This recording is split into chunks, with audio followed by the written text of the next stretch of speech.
Hello, I'm Peter Whittle.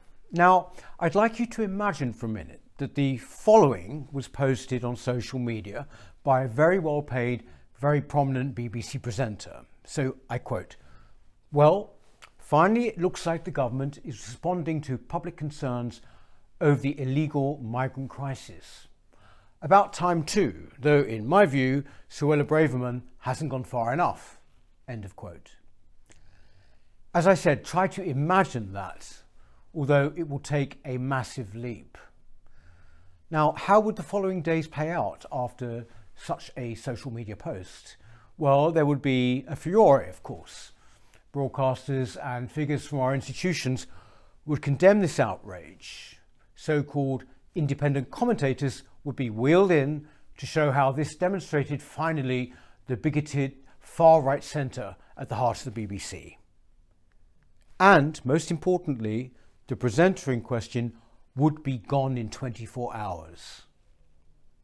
It's pretty inconceivable, I think you'll agree. Instead, we've just had the entirely conceivable BBC debacle over Gary Lineker and his post comparing government policy pronouncements to Nazi Germany. Now, put aside for a minute the grotesque and ignorant comparison, which Lineker has since effectively doubled down on, and put aside for a moment his inability to recognise the reality of the situation, still referring as he is to vulnerable refugees from war and persecution, where in fact we are talking about mostly economic migrants, mostly healthy young men fleeing places such as, well, Albania. Consider instead how this issue has been framed as a free speech one in which Lineker has been portrayed as a martyr for stating his virtuous, self-glorifying views, the views of every right-minded person. The BBC and its weak Director General Tim Davie have caved in and Lineker is back.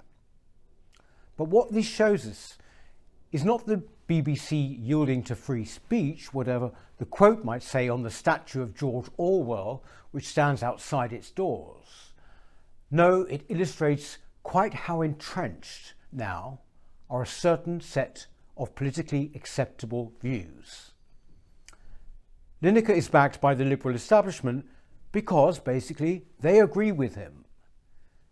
His views are in line with those which now dominate all of our institutions. Of course, they have nothing to say in defence of those less exalted figures who face losing their jobs for posts on social media. But the BBC has finally proved this week, if proof were needed, that it stands right at the very heart of this institutional political consensus. It has shown us yet again that its impartiality is an illusion. It's demonstrated that in this respect, it is simply beyond reform, whatever Tim Davie might claim. What appears to be a victory for Gary Lineker might just prove to be a fatal blow for the BBC in the long run. And for many of us, that can't come a moment too soon. Thank you.